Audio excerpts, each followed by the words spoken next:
It is 5042, in the harsh Scottish winter. A young queen, full of promise and challenges, has just been born. Mary Stuart, daughter of King James V of Scotland, came into the world in the midst of a turbulent period where politics was an arena of betrayal and disputes between the powerful. She did not know it, but at birth, just 6 days old, she was already queen. The sudden death of her father, James V, made her heir to the Scottish throne, and her rise to power was a historic event that would change the destiny of all Scotland. But before we continue, make sure you are already subscribed to the channel. Leave your like and comment on what you think of our content. Imagine being a baby and already wearing an invisible crown on your head. Mary, so young, was now on the front lines of a divided and vulnerable nation. She became the last hope of Scotland, a kingdom weakened by internal divisions and external threats. But before we move on and understand what Mary would face on her journey, I want to invite you to subscribe to the channel, like it, and of course, comment on what you think of this story, full of ups and downs. Let's dive together into the fascinating beginning of the life of this queen, who, despite such a young beginning, would leave such a profound mark on history. When Mary was born, the Scottish kingdom was in the midst of a political crisis. Her father, James V, had been a fiery monarch, but his sudden death meant that young Mary was proclaimed queen when she was only 6 days old. What should have been a celebratory birth quickly turned into a state of emergency, as Scotland was on the brink of collapse. The throne, now occupied by a child, became a target for those seeking to seize power. Mary was designated queen, but the real leadership rested with regents who would rule in her name until she came of age. Scotland at the time was in a state of political instability, facing internal challenges such as feuding nobles and the growing influence of the English in Scotland. The regents were often self-interested individuals who were often more concerned with securing their own power than with protecting the young queen. This situation, fraught with uncertainty and danger, would set the stage for the first major decisions in Mary's life. Even at such a young age, she would become the center of a grand political game, with powerful figures from Scotland, England, and France, all eyeing the Scottish throne. As little Mary grew older, the Scottish kingdom increasingly became a battleground of ambitions and alliances, and the seeds of the Queen's tumultuous future were being sown. Young Mary, just a few months old, was already caught up in a web of political intrigue that had nothing to do with her age. While she was in Scotland, her kingdom was falling apart.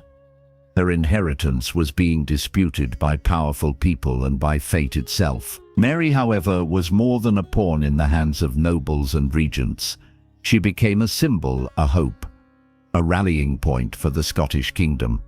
But to protect her, the best way was to keep her away from the threats that were emerging in her homeland. And so, in 1548, at just 6 years old, Mary was sent to France, in a forced exile that would become the stage for much of her formation as queen. The decision to send her to the French court was made by those who saw strengthening relations between Scotland and France as a way to ensure the survival of Mary and, in a sense, of Scotland itself. France was one of the largest empires of the time, and by sending Mary there, she not only protected her from internal threats, but also became seen as an important link between the two nations. France, in turn, had an interest in ensuring that the future Queen of Scotland would be a loyal ally. This strategic move was intended to establish a powerful alliance, and Mary was soon received with great enthusiasm by the French. In Paris, Marie was educated at the finest courts, where she learned the arts of government, royal etiquette, and the history of the great dynasties. But her education was not limited to this. Marie was educated to be a queen not only in law, but in fact. She became familiar with the politics, power games, and diplomacy that governed life in the royal courts. At the age of 6, Marie was already in a position that many monarchs would never experience.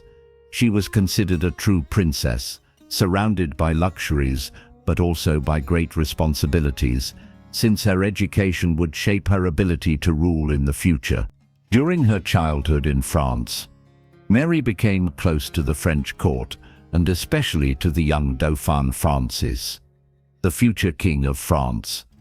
The bond between Mary and Francis, who was still a child, was strengthened by an arranged marriage between them, which symbolized the union of the two powers. This marriage was scheduled to take place when they both reached adulthood, sealing not only a union of hearts and minds, but also the political alliance between Scotland and France. Mary, despite being far from Scotland, increasingly became a key figure in the destiny of her country and her dynasty.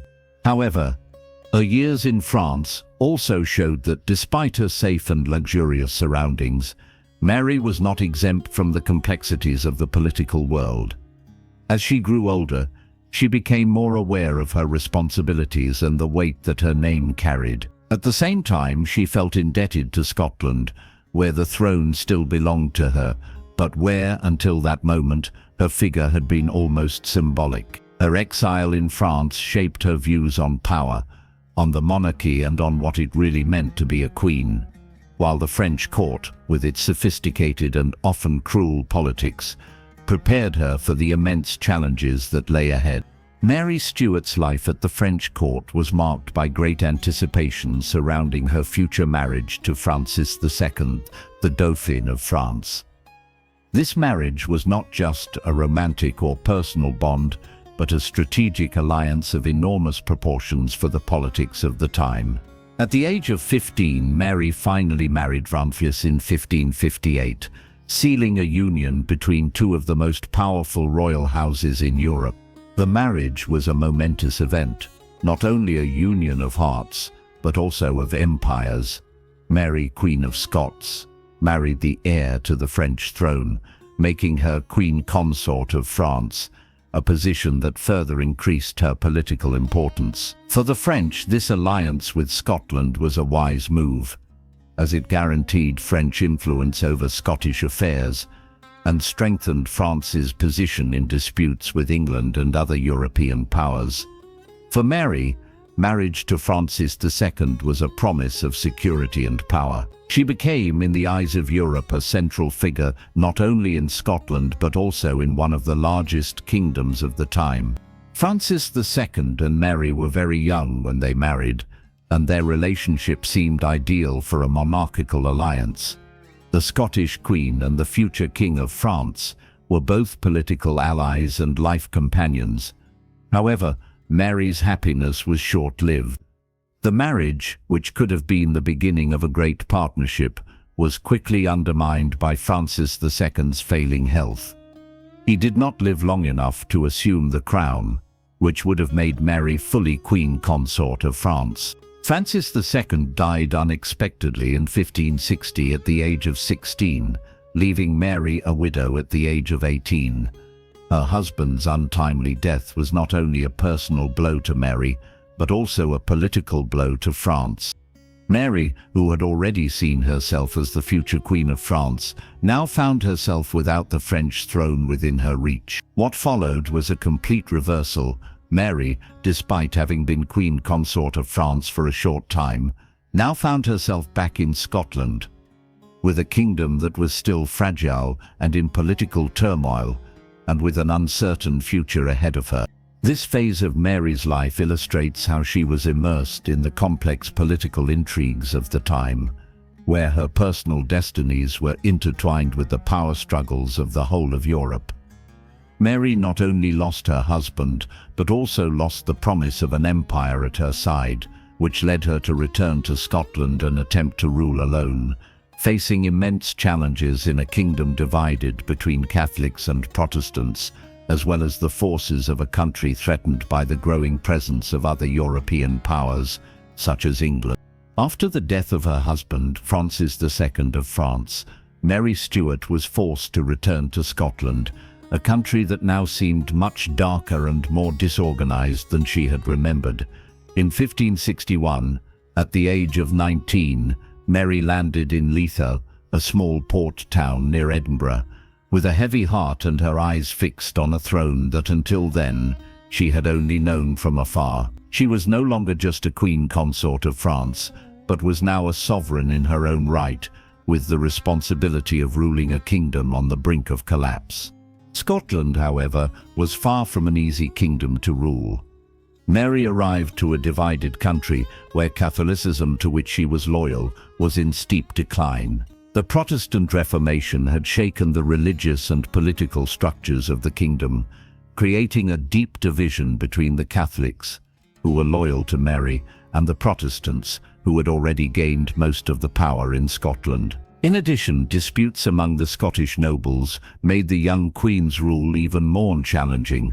Upon her arrival, Mary found a fragmented kingdom where Protestant forces were gaining increasing influence, especially under the leadership of the reformer John Knox. This tense religious landscape placed Mary in a delicate position, as she not only ruled a divided kingdom, but also had to make political decisions that would directly affect her position as a Catholic queen in a kingdom that was leaning towards Protestantism. Mary also faced a number of internal rivalries.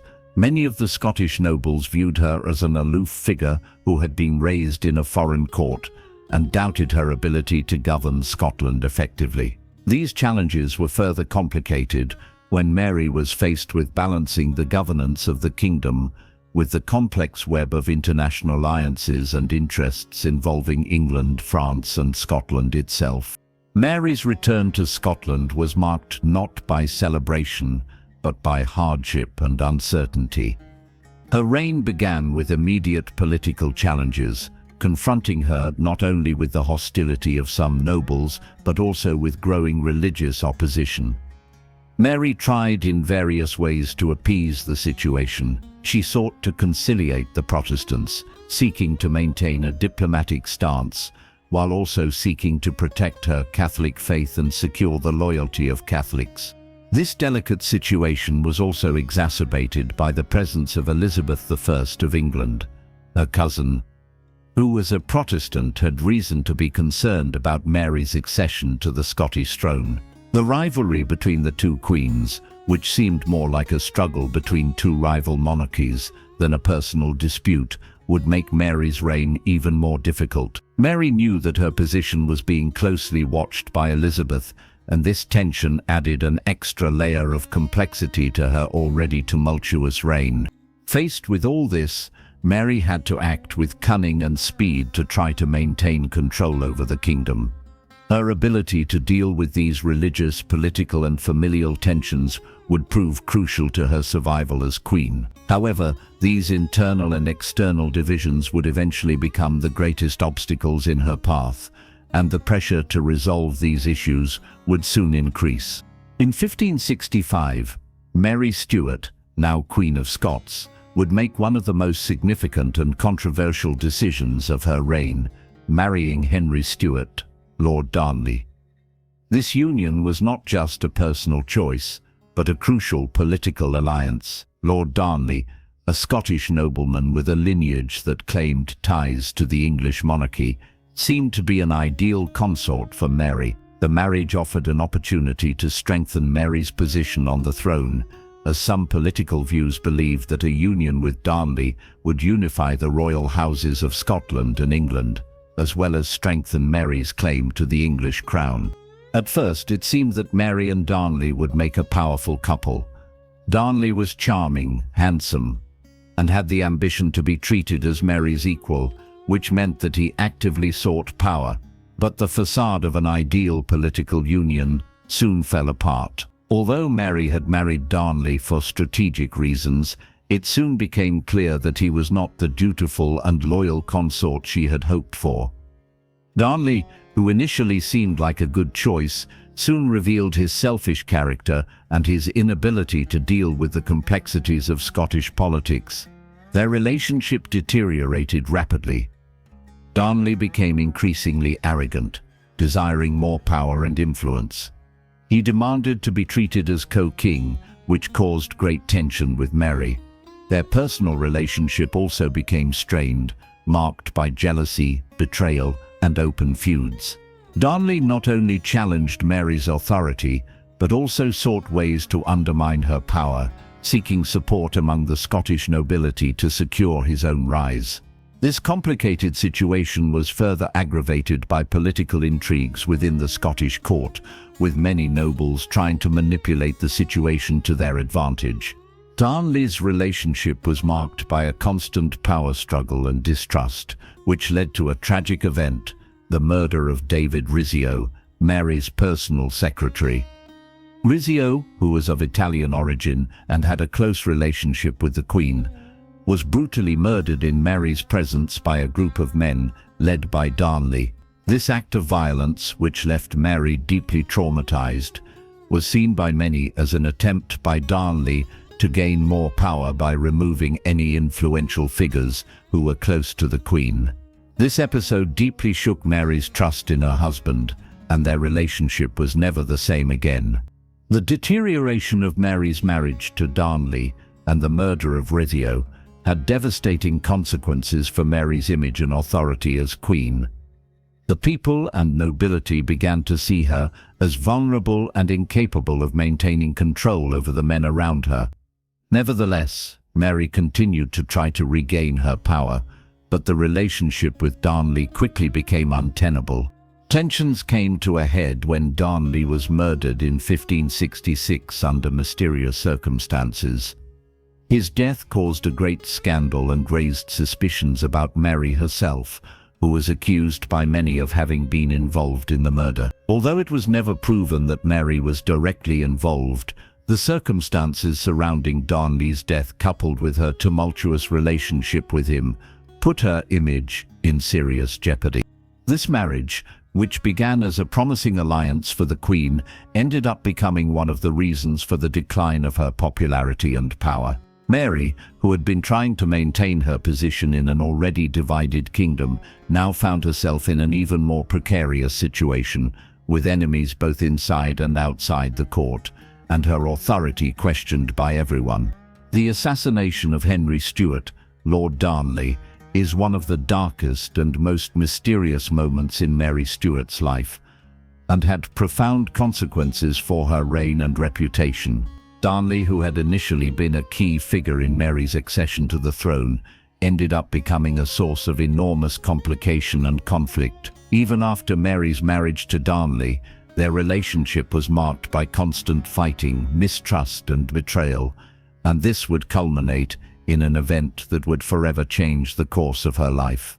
Darnley was found dead in 1566, under strange and mysterious circumstances.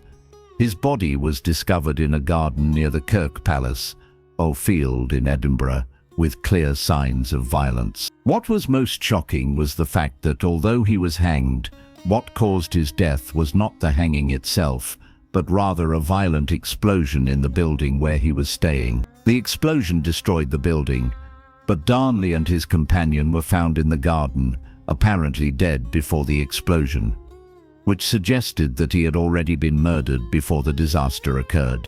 Darnley's murder caused a great scandal, and several theories began to circulate.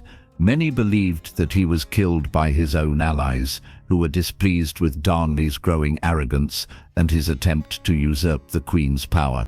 But the most controversial theory, and one that gained traction in the following months, was that Mary Stuart may have had some involvement in the murder.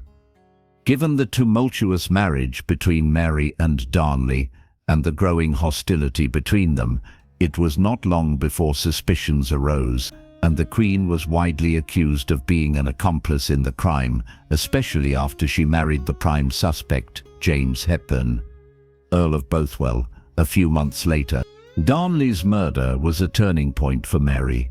The connection between her and the murder was one of the biggest scandals of her life, and her public image would never fully recover. Even though there was no direct evidence linking her to the crime, the circumstances surrounding her brief relationship with Bothwell, whom many saw as the man most responsible for Darnley's murder, further undermined her authority. This episode had profound political implications, as Darnley's death and Mary's subsequent marriage to Bothwell led to a rebellion by some of the Scottish nobility.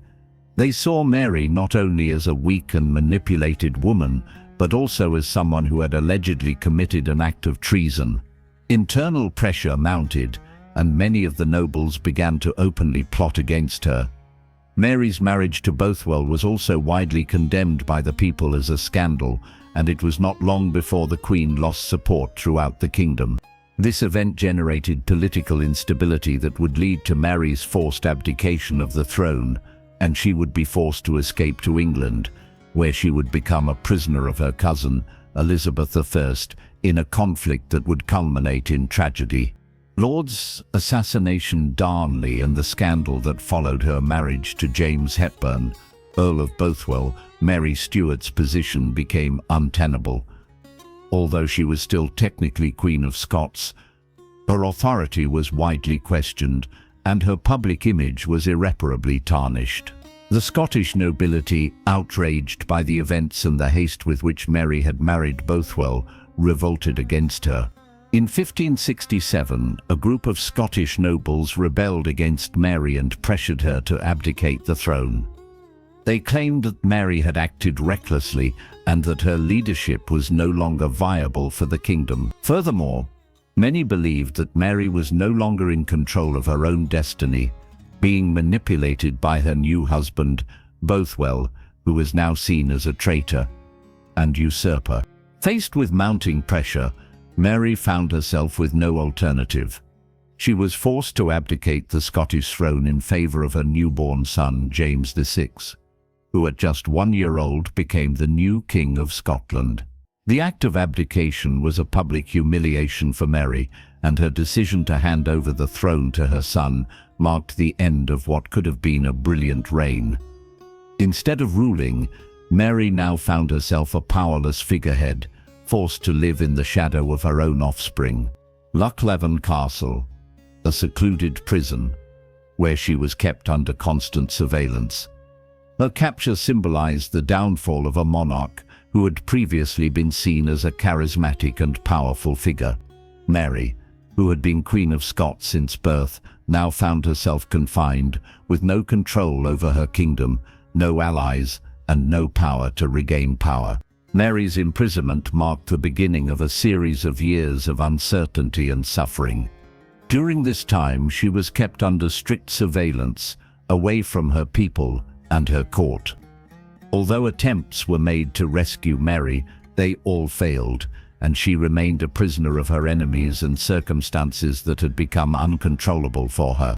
The loss of the throne and imprisonment were among the greatest humiliations Mary could have experienced, and her fate seemed uncertain for the former queen. However, Mary Stuart's story was not over yet. Her imprisonment and loss of the throne did not render her irrelevant. On the contrary, she still had an important role to play in European politics, and her connection to the English crown would be the next chapter in her tragic life. Mary Stuart's imprisonment did not mean the end of her political influence, but rather the beginning of a new chapter in the dispute between her and her cousin, Elizabeth I of England. The relationship between the two queens was complex, marked by political rivalry, religious issues, and of course the fact that both were legitimate contenders for the throne of England. Mary Stuart, being a Catholic and a direct descendant of Henry VII of England, claimed the English throne as her rightful inheritance. For many Catholics, Mary was the true Queen of England, as Elizabeth I, daughter of Henry VIII and Anne Boleyn, was seen as a usurper, since her mother's marriage to Henry VIII was not recognized by the Catholic Church. Mary, as a legitimate descendant of Henry VII, posed a threat to the Protestantism that Elizabeth had established in England. Furthermore, Mary Stuart was a central figure in several Catholic conspiracies, such as the famous Babington Plot, which aimed to depose Elizabeth I and place Mary on the throne.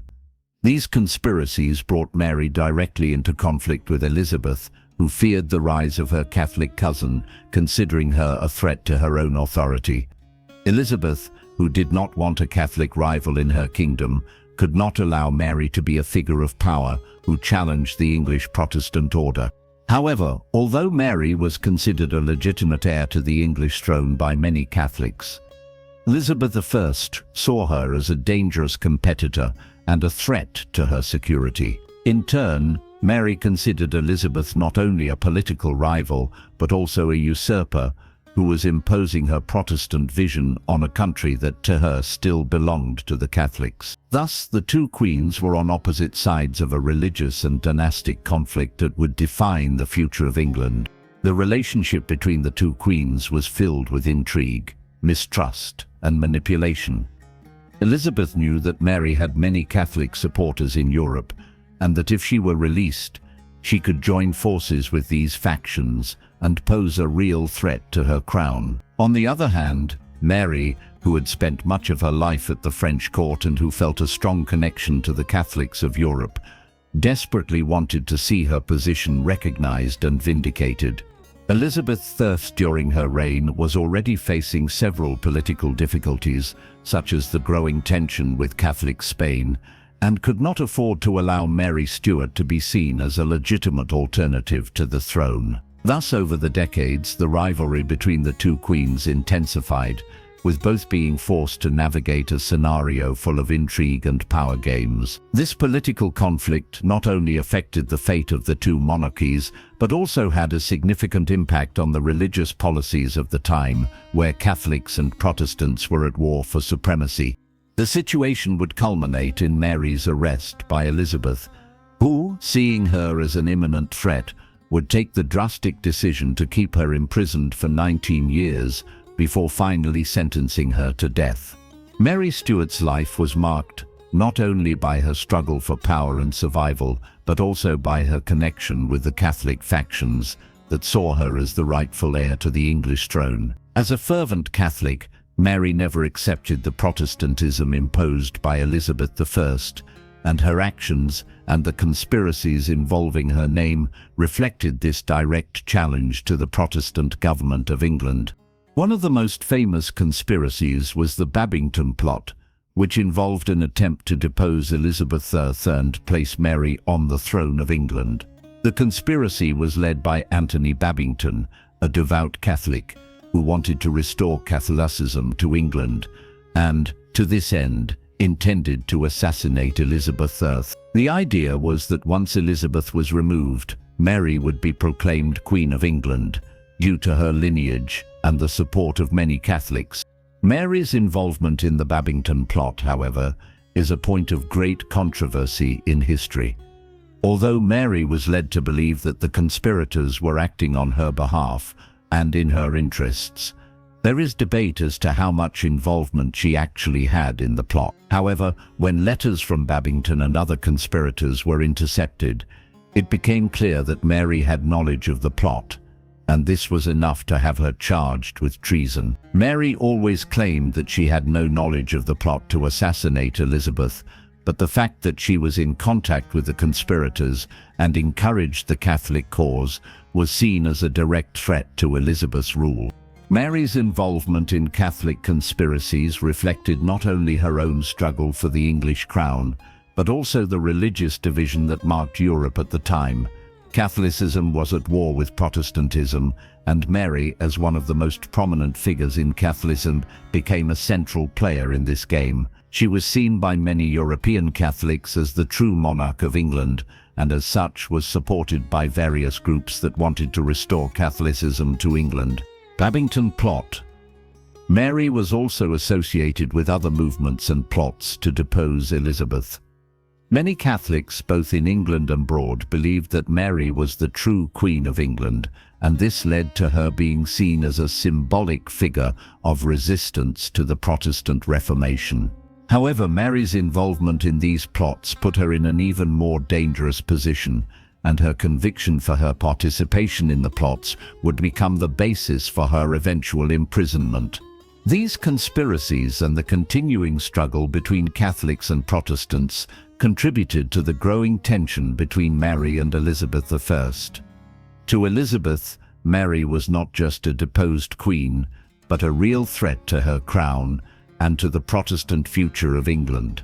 To Catholics, Mary was a hope, the last chance to restore Catholicism to the kingdom.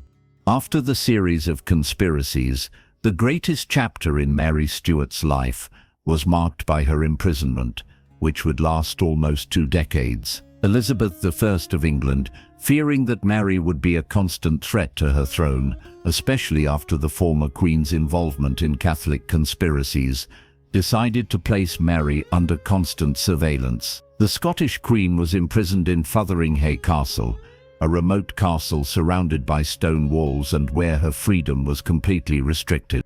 During her years of captivity, Mary was treated with dignity, but she was far from an ordinary prisoner. She was a deposed queen, but she still had a legitimate claim to the English throne. Her presence was a constant reminder to Elizabeth I that if she were released, Mary could become a symbol of resistance to Protestant rule. The English court therefore kept Mary under surveillance, but did not allow her to exert political influence. Despite this, she remained an important figure, and her majestic figure still commanded the support of many Catholics in Europe. While imprisoned, Mary tried several times to gain her freedom, mainly with the help of influential Catholics who wanted to see her back in power. Some of the most powerful, such as the Pope and several European nobles, interceded on her behalf, asking Elizabeth to release Mary. But as much as external pressure grew, Elizabeth never felt comfortable releasing her cousin, as she knew that doing so would jeopardize her own authority. Mary's situation was made worse when the Babington plot was uncovered in 1586. The plot, which aimed to assassinate Elizabeth and place Mary on the throne of England, was a turning point. When letters between Mary and the conspirators were intercepted, it gave Elizabeth a legal reason to act. Although it was not proven that Mary had any direct involvement in the assassination plot, the mere fact that she was in contact with the conspirators was enough to charge her with treason. For Elizabeth, the threat was real. Mary could have been a central figure in a movement to overthrow her. In 1586, based on the evidence found, Mary was tried and sentenced to death for treason. The conviction was a significant act that not only ended Mary's life, but also sealed the fate of the dispute between Catholics and Protestants in England. The execution of Mary Stuart was a drastic action that marked the end of an era, symbolizing the victory of Protestantism over Catholicism in the English kingdom, at least temporarily. On 8 February 1587, Mary Stuart was led to the execution stage, where her death seemed inevitable to many. She was beheaded, but the event did not end without one more dramatic episode. Mary, before her execution, removed her royal veil and gave her executioners a final gesture of courage. When she was beheaded, Mary's head did not fall off immediately, and a second blow was necessary. This made her execution all the more symbolic, as her death was an attempt to erase the Catholic lineage and the threat posed by its presence. Mary's execution was not only the end of a royal life, but also the last attempt to combat Catholicism in England. For many Catholics at the time, Mary's death was a martyrdom, and she became a martyr for the Catholic faith. For Elizabeth I, her cousin's death was a victory but also a burden, as Mary's execution made the Scottish Queen an even more iconic figure in European history. Although Mary Stuart's death was a tragic event, her legacy endured far beyond her execution. The Queen who ruled Scotland was Queen Consort of France and was eventually assassinated in England, left a profound impact not only on the history of her country, but also on the dynasties of Europe. Even after her death, Mary remained a central figure in the destiny of Scotland, England, and later the United Kingdom. The greatest reflection of her legacy came through her son, James VI of Scotland, who upon the death of Elizabeth I became the first monarch to rule both Scotland and England simultaneously, unifying the two crowns. In 1603, when Elizabeth I died without leaving any direct heirs, the throne of England passed to James VI of Scotland, who became James I of England. This union of the Scottish and English crowns, known as the Union of the Crowns, was a landmark in the history of Great Britain, laying the foundation for the future United Kingdom. The fact that James I was the son of Mary Stuart gave the Scottish Queen a key role in the unification of the two nations.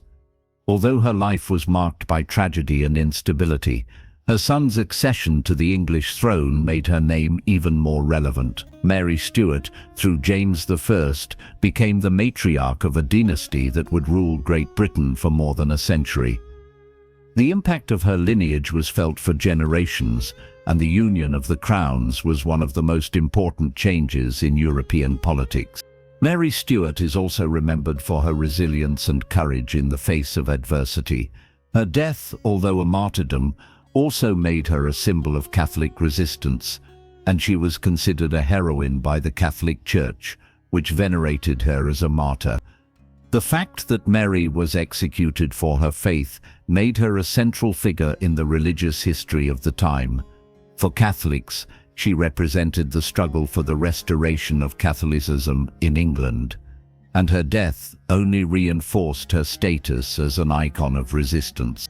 Despite the criticism she received during her reign and the controversy surrounding her actions, such as her marriage to James Hepburn, Earl of Bothwell, and the murder of Darnley, Mary Stuart was never completely forgotten. Her life, marked by tragic events, has inspired a vast amount of literature, plays and films, making her one of the most fascinating historical figures. Her story is complex, full of passions, mistakes, ambitions, and above all, a deep desire to maintain her power and her position in the history of Europe.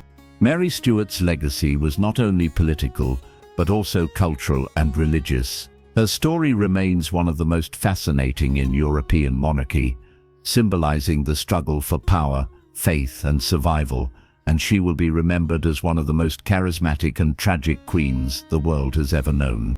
The story of Mary Stuart is undoubtedly one of the most tragic in the history of European monarchy. She was not only a queen who fought for her crown, but a woman whose life was marked by ups and downs, losses and decisions that led to her execution. However, her death did not mark the end of her influence, but rather transformed her into a symbol of resistance, especially for Catholics who saw her as a martyr. Mary's tragedy lies in her constant struggle against a fate that seemed to be always against her. From the moment she assumed the throne of Scotland as a baby until her untimely death, Mary's life was a battle against forces she could not fully control. Her tumultuous marriages, the murders of her husbands, political conspiracies and religious intrigues placed her in a vulnerable position, but she never gave up the fight. Every twist and turn in her life seemed like a new battle to survive and hold on to her crown. When Mary was imprisoned by Elizabeth I, she found herself in a state of powerlessness. Her life, marked by the relentless pursuit of power, became a metaphor for the suffering and resistance of a Catholic people who still believed in her as their rightful queen. Mary's execution in 1587, although a fatal blow to her own dreams, was seen as a martyrdom for the Catholic faith. For many Catholics across Europe, Mary became a heroine, a woman who was condemned and executed for the simple reason of her loyalty to the Catholic Church and its legitimate right to rule. She also became a symbol of female resilience. Even in a period when women's power was often restricted, Mary Stuart, with her ambition, intelligence and willpower, managed to maintain her position as queen, despite many obstacles. Her life and death came to be interpreted as an example of courage in the face of adversity. She was not a passive queen who accepted her situation with resignation.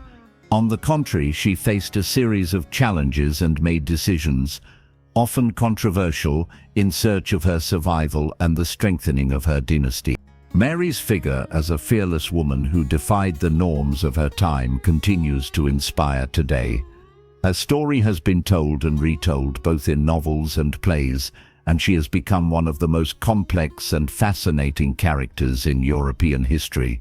Her life and death transcended the political and religious context of her time, becoming a legend that continues to resonate in the popular imagination.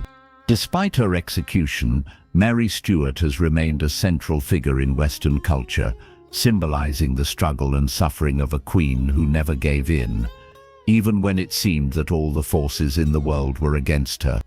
Her memory lives on, not only as a warning about the dangers of power and politics, but also as a reminder that sometimes the greatest tragedies can result in a legacy that stands the test of time.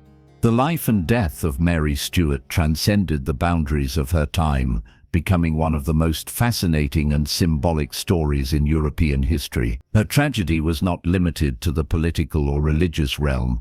It also left a profound mark on culture and literature, being immortalized in countless works that explore her complexity and the dilemmas she faced. Since her death, Mary Stuart has become an iconic figure, inspiring artists, writers, and filmmakers throughout the centuries. Mary's cultural influence can be seen in many areas, but it is in literature that she has received one of her greatest tributes.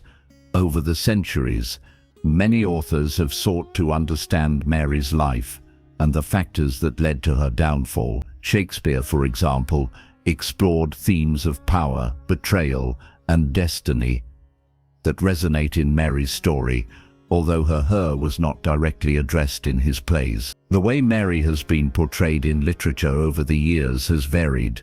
She has been seen sometimes as a martyr, sometimes as a tragic woman, but always as a powerful character full of contradictions. Mary has also been central to many works of historical fiction, including novels, plays, and films.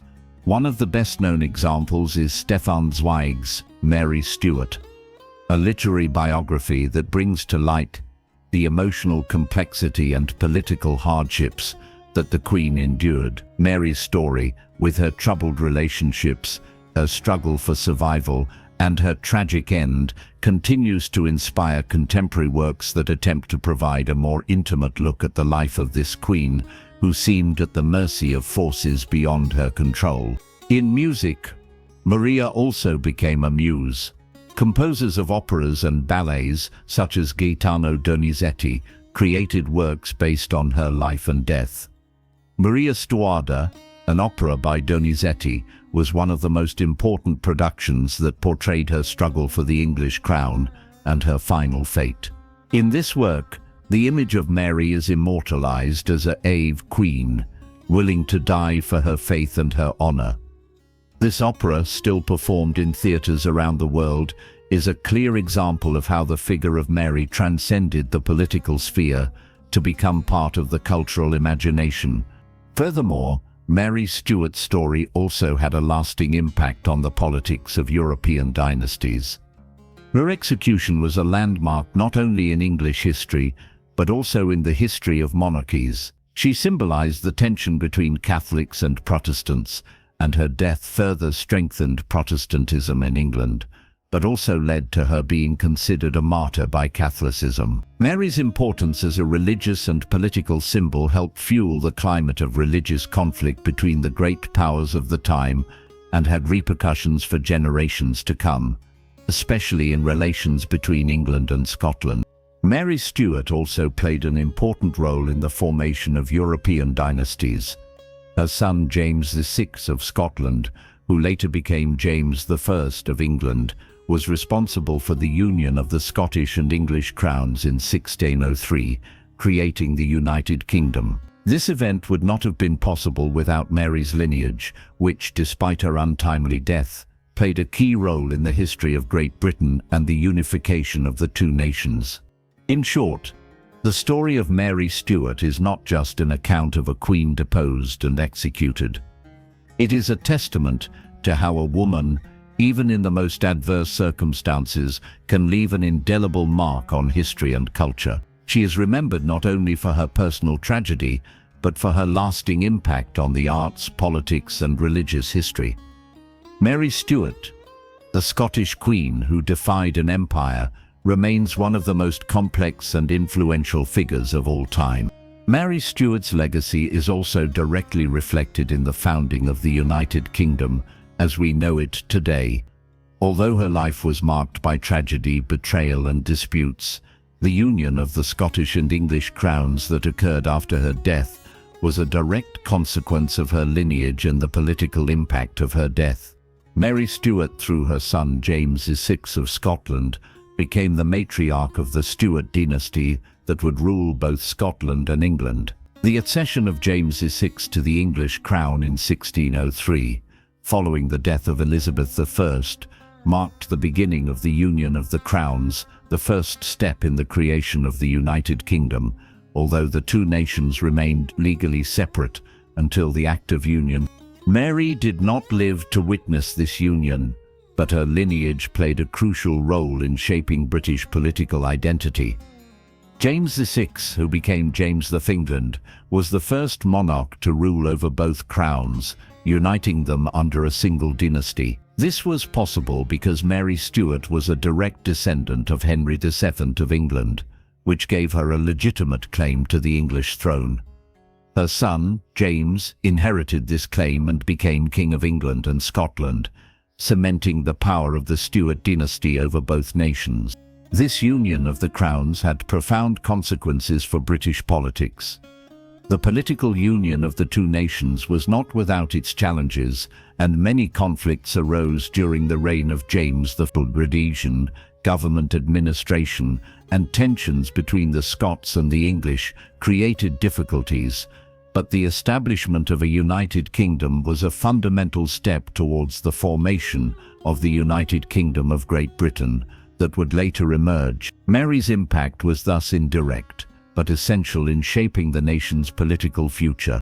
Furthermore, the rule of James I, with the influence of the Stuart line, also strengthened the ideas of absolute monarchy that would characterize many of the subsequent monarchs. The figure of Mary as the legitimate Catholic heir also fueled for a time religious tension between Catholics and Protestants, which would result in the English Civil War, but at the same time, her descendants helped shape the future of the British monarchy.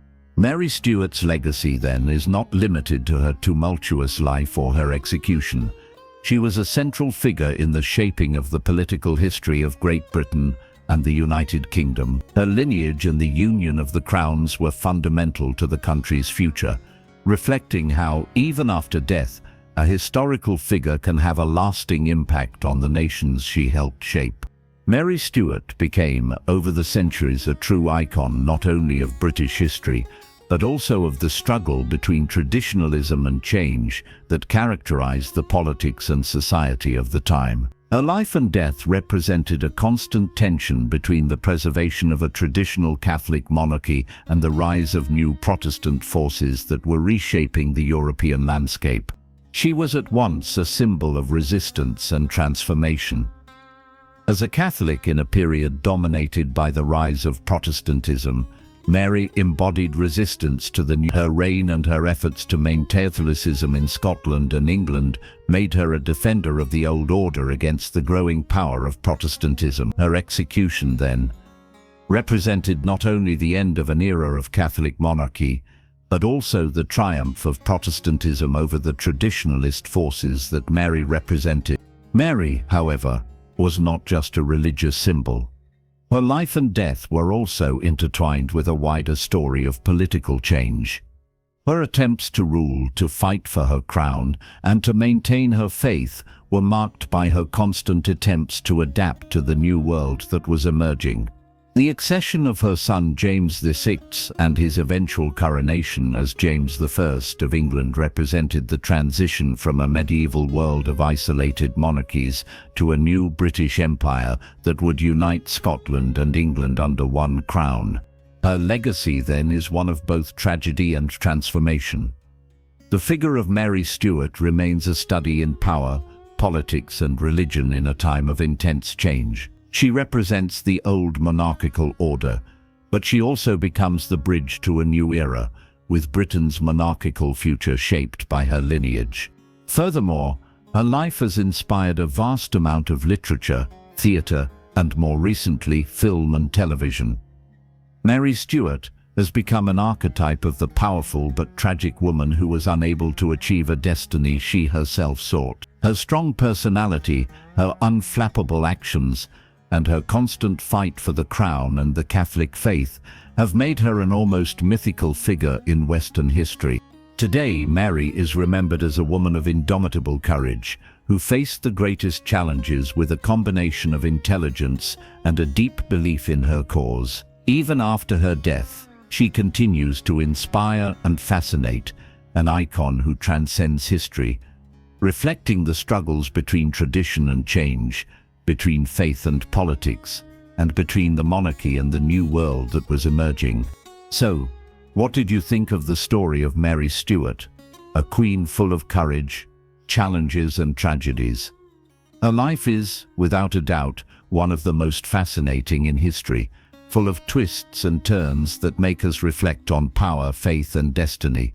If you liked this video, don't forget to subscribe to the channel for more amazing stories like this. Give it a like and comment below what you thought. I want to know your opinion about the trajectory of this queen who marked the destiny of Scotland, England and Europe. Till the next video, and thanks for watching.